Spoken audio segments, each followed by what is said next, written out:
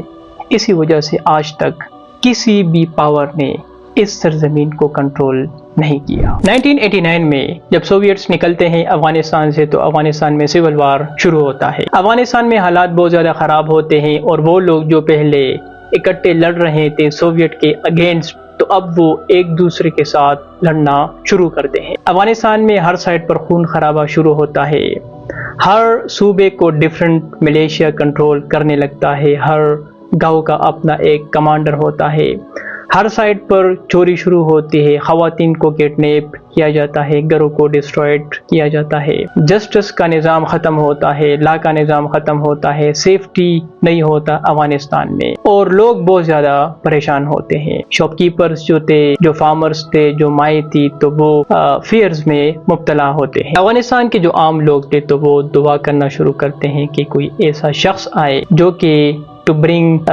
justice, law and safety into Afghanistan. Afghanistan میں جب حالات بہت زیادہ خراب ہوتے ہیں تو افغانستان کے صوبے قندھار میں مدرسوں میں جو اسٹوڈنٹس پڑھتے تھے تو وہ اٹھتے ہیں اور وہ ایک تحریک شروع کرتے ہیں۔ یہ سمپل سے اسٹوڈنٹس تھے جو کہ عام مدرسوں میں پڑھ رہے تھے، تو یہ لوگ ڈیسائیڈ کرتے ہیں کہ افغانستان میں جو حالات ہے تو ہم ان حالات کو ٹھیک کریں گے۔ یہاں پر چوریاں ہو رہی ہے، خواتین کو کڈنیپس کیا جا رہا ہے، یہاں پر خون خرابہ ہو رہا ہے، اور یہ ساری چیزیں جو ہے یہ افغانستان کے لیے ٹھیک نہیں ہے اور یہ شریعت کے بالکل خلاف ہے۔ لہٰذا یہ موومنٹ قندھار سے شروع ہوتی ہے، اور ان اسٹوڈنٹس کے جو لیڈر تھے، جو کہ ان کو لیڈ کر رہا تھا تو وہ تھے ملا محمد عمر۔ لہٰذا یہ وہ وقت تھا کہ جب طالبان کی بنیاد رکھی جاتی ہے افغانستان میں۔ ملا عمر باقی وارلورڈ سے بہت زیادہ مختلف تھے۔ باقی جو کمانڈرز تھے افغانستان میں جو کہ حالات خراب پیدا کر رہے تھے تو وہ پیسوں کے بھوکے تھے، وہ پاورز کے بھوکے تھے، لیکن ملا عمر کے پاس نہ کوئی پاور تھا، نہ ان کے پاس کوئی لگژری گاڑی تھی، نہ لگژری گھر تھا، نہ ان کے پاس بہت زیادہ پیسے تھے۔ ایک غریب سا ایک آدمی تھا جو کہ غربت میں رہ رہا تھا، لیکن ملا محمد عمر کے اوپر لوگ جو ہے ٹرسٹ کرنا شروع کرتے ہیں۔ 1994 میں یہ تحریک شروع ہوتی ہے کندہار سے، اور کندہار میں لوگ ان کو جوائن کرنا شروع کرتے ہیں۔ کندہار میں جتنے بھی وارلورڈز تھے، جو کمانڈرز تھے، ان سب کو اریسٹ کیا جاتا ہے اور پبلکلی ان کو ایگزیکیوٹ کیا جاتا ہے۔ اب ان چیزوں کو جب لوگ دیکھتے ہیں تو وہ سمجھتے ہیں کہ اگر ہم ملا عمر کے اس تحریک کو جوائن کریں گے تو ہم افغانستان میں امن لا سکتے ہیں، لہٰذا ایک بہت بڑی تعداد میں لوگ اس تحریک کو جوائن کرتے ہیں، اور یہ اتنا ایک پاورفل تحریک بنتا ہے کہ چند ہی مہینوں میں یہ پورے کندہار کو مکمل طور پر کلیئر کرتے ہیں، اور آہستہ آہستہ کندہار سے باہر بھی یہ لوگ جانا شروع کرتے ہیں۔ یہ لوگ شہر شہر جاتے ہیں، گاؤں گاؤں جاتے ہیں، اور وہاں پر جتنے بھی کمانڈرز ہوتے ہیں سب کو وہ ایگزیکیوٹ کرتے، ختم کرتے ہیں۔ لہٰذا افغانستان میں آہستہ آہستہ امن آنا شروع ہوتی ہے، اور یہ وہ وقت تھا کہ ملا عمر آہستہ آہستہ افغانستان میں فیمس ہونا شروع ہوتا ہے، اور لوگ ان کو ٹرسٹ کرنا شروع کرتے ہیں۔ اس کے پیچھے مین ریزن بھی یہ تھا کہ وہ وہاں پر جسٹس کا نظام لاتے ہیں، وہ وہاں پر لا کا نظام لاتے ہیں، اور وہاں پر لوگ سمجھتے ہیں کہ سیفٹی مکمل طور پر آ چکی ہے۔ 1996 میں جب طالبان کابل کو کیپچر کرتے ہیں تو وہ افغانستان کو اسلامک ایمریٹ آف افغانستان ڈکلیئر کرتے ہیں۔ زندگی راتوں رات تبدیل ہو جاتی ہے، کیونکہ وہ جو طالبان تھے تو وہ مدارس کے اسٹوڈنٹس تھے، تو ان کا جو ورژن آف اسلام تھا اس میں صرف اسٹرکس لاز نہیں تھے، بلکہ اس میں ان کے ٹریڈیشن، ویلیوز اور ان کے اپنے جو ٹرائبل جو رسم رواج تھے تو وہ بھی اس میں شامل تھے۔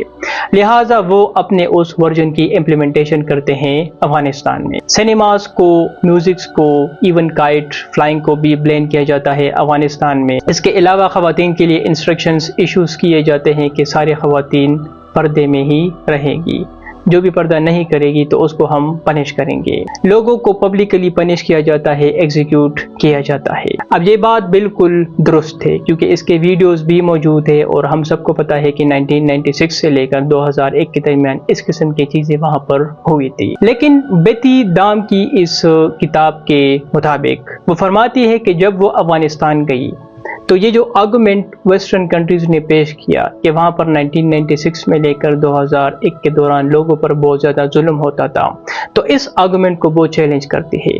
وہاں پر وہ عام لوگوں سے بات کرتی ہے، ان سے میٹنگز کرتی ہے، اور ان سے اس ایرا کے بارے میں معلومات حاصل کرتی ہے۔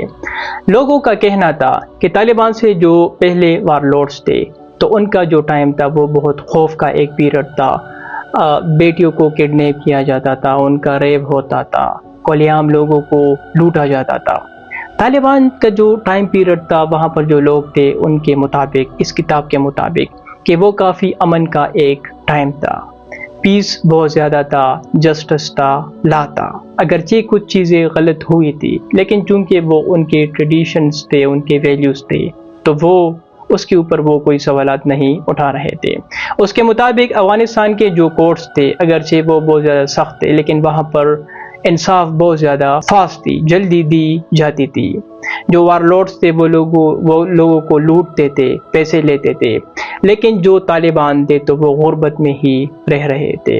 لہٰذا بیتی دام یہاں پر ہم سے یہ فرماتی ہے، اس کتاب میں وہ یہ آرگومنٹ پیش کرتی ہے کہ یہ بھی ایک ڈویلٹی تھی ویسٹرن کنٹریز کی۔ انہوں نے ہمیں ایک سائڈ تو بتایا، لیکن دوسرا سائڈ انہوں نے ہمیں نہیں بتایا کہ افغانستان کے اندر لوگ اس چیز کے اوپر کیا سوچ رہے تھے۔ بیتی دام اپنی کتاب میں فرماتی ہے کہ آؤٹ سائڈ افغانستان ملا عمر کے متعلق بہت ساری چیزیں ایسی بتائی جاتی ہے جس میں کوئی حقیقت نہیں ہے۔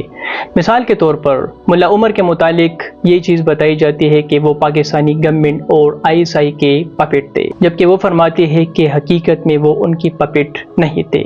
نہ ان کا ملا عمر کے اوپر کوئی انفلوئنس تھا۔ وہ فرماتی ہے کہ پاکستانی گورنمنٹ یا ISI طالبان تحریک کے پیچھے نہیں تھے، اس کا کوئی ہاتھ نہیں تھا۔ وہ فرماتی ہے کہ جو تحریک تھی طالبان کی، تو جب سول وار شروع ہوتی ہے آفٹر 1989، جب سوویت جاتے ہیں افغانستان سے، تو حالات ایسے بنتے ہیں، وہاں پر حالات ایسے بنتے ہیں کہ اس حالات کے نتیجے میں یہ اسٹوڈنٹس اس تحریک کو لیڈ کرتے ہیں جس کا لیڈر ملا عمر تھا۔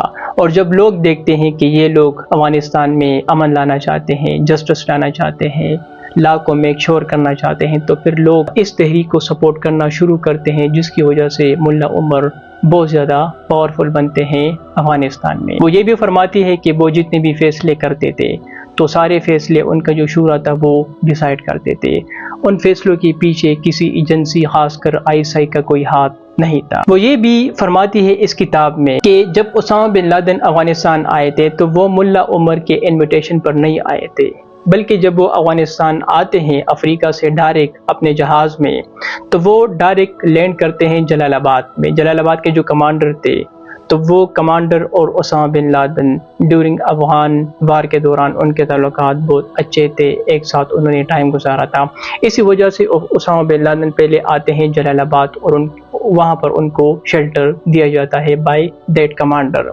لیکن اس وقت تک ملا عمر کو کوئی علم نہیں تھا، اور پھر بعد میں اسامہ بن لادن جاتے ہیں کندہار، ملا عمر سے ان کی ملاقات ہوتی ہے اور ملا عمر ان کو شیلٹر دیتے ہیں ایز اے گیسٹ کے طور پر۔ وہ یہ آرگومنٹ بھی پیش کرتی ہے کہ جب 9/11 کا حادثہ ہوتا ہے تو امریکنز ملا عمر سے ڈیمانڈ کرتے ہیں کہ اسامہ بن لادن کو ان کے حوالے کرے، تو وہ فرماتی ہے کہ ملا عمر نے امریکن سے یہ بھی کہا کہ ملا عمر نے ایک کورٹ جو ہے اس کو فارم کیا ہے، آپ اسامہ بن لادن کے خلاف ہمیں کوئی ایویڈنس دے دے، میں یہاں پر اس کورٹ میں اسامہ بن لادن کو ایگزیکیوٹ کر دوں گا according to Islamic Shariah and لا۔ لیکن امریکنز نے ملا عمر کو کوئی ایویڈنس نہیں دیا اور اس کے بعد انہوں نے افغانستان کے اوپر اٹیک کیا۔ تو وہ فرماتی ہے کہ اسامہ بن لادن کے ساتھ ان کے جو تعلقات ہیں تو وہ ایسے تعلقات نہیں تھے جس طرح وہ تعلقات ہمیں یہاں پر بتائے جاتے ہیں۔ وہ یہ بھی فرماتی ہے کہ ان کی جو لاسٹ میٹنگ ہوتی ہے افغانستان میں، جب یہ کتاب ختم ہوتی ہے تو اس کتاب کو جب وہ فائنلائز کر رہی تھی تو اس دوران ان کی ایک میٹنگ ہوتی ہے افغانستان میں، ان کے جو پرسنل باڈی گارڈ تھے ملا عمر کے، جو کہ آخری ٹائم میں ان کے ساتھ وہاں پر اس گھر میں موجود تھا، زبول پروونس میں، اس گاؤں میں جدھر ملا عمر آخری ٹائم میں رہائش پذیر تھا۔ تو جب اس جرنلسٹ کی اس شخص سے ملاقات ہوتی ہے تو وہ اس کتاب میں یہ بھی فرماتی ہے کہ اس شخص نے مجھے یہ بتایا ہے کہ اسامہ بن لادن کے اوپر وہ زیادہ بات نہیں کرتے تھے، اور جب وہ ریڈیو سنتے تھے، نیوز سنتے تھے، اس کے پاس ایک ریڈیو ہوتا تھا، تو ریڈیو کے اوپر جب اسامہ بن لادن کی کوئی نیوز وغیرہ آ جاتی تھی تو وہ اس کو اگنور کر دیتے تھے۔ لہٰذا وہ اس کتاب میں یہ بھی فرماتی ہے کہ جس طرح ہمیں یہ بتایا جاتا ہے کہ کس طرح ملا عمر نے مکمل طور پر اسامہ بن لادن کا ساتھ دیا 9/11 میں، ان کو ہیلپ کیا، تو یہ چیز بالکل غلط ہے۔ ان کے درمیان اتنے تعلقات گہرے نہیں تھے، ڈیپلی نہیں تھے جس طرح دنیا کو بتایا جاتا ہے۔ ملا عمر کے ڈیتھ کے بارے میں وہ فرماتی ہے کہ ملا عمر کی ڈیتھ 2013 میں ہوتی ہے، اور ان کی ڈیتھ نہ کسی کیو میں ہوتی ہے، نہ پاکستان میں ہوتی ہے، نہ ان کے ارد گرد کچھ زیادہ باڈی گارڈز تھے، بلکہ ان کی ڈیتھ ہوتی ہے زبول پروونس میں، اس گھر میں جس گھر میں وہ اپنا آخری ٹائم گزار رہے تھے۔ وہ فرماتی ہے کہ آخری وقت میں ملا عمر بہت زیادہ بیمار تھے، بہت زیادہ کمزور ہو چکے تھے۔ ملا عمر کی جب ڈیتھ ہوتی ہے تو ان کی ڈیتھ پر کچھ زیادہ لوگ نہیں تھے، کوئی سیریمنی نہیں تھی، کوئی فلیگ نہیں تھا، بس ان کے چند لویل لوگ تھے، کچھ باڈی گارڈز تھے جو کہ ان کو غسل دیتے ہیں اور راتوں رات صبح ہونے سے پہلے ان کو وہ دفن کرتے ہیں۔ وہ فرماتی ہے کہ 2013 میں ان کی ڈیتھ ہوتی ہے، لیکن 2015 تک CIA کو، پاکستان کو اور افغانستان سے باہر لوگوں کو، اور ایون جو طالبان کے جو ٹاپ کمانڈرز تھے ان کو بھی ملا عمر کے ڈیتھ کے بارے میں کوئی علم نہیں تھا۔ 2015 میں پھر اس چیز کو ڈسکلوز کیا جاتا ہے کہ ملا عمر کی ڈیتھ ہوئی تھی 2013 میں۔ اس کے پیچھے جو ریزن ہے تو وہ یہ بتاتی ہے کہ کسی وجہ سے اس چیز کو سیکرٹ رکھا گیا۔ کیونکہ اس وقت جو جنگ تھی امریکہ کے ساتھ تو وہ کافی ایک ڈیفائننگ مومنٹ تھی، تو لہٰذا اگر اس ٹائم اس چیز کو ڈسکلوز کیا جاتا تو جو طالبان تھے تو وہ اسکیٹرڈ ہو سکتے تھے، وہ یہ سوچ سکتے تھے کہ وہ لیڈر لیس ہو چکے ہیں، تو لہٰذا ان کے لیے یہ کوئی اچھی چیز ثابت نہیں ہو سکتی تھی۔ اسی وجہ سے اس چیز کو انہوں نے 2015 تک سیکرٹ رکھا۔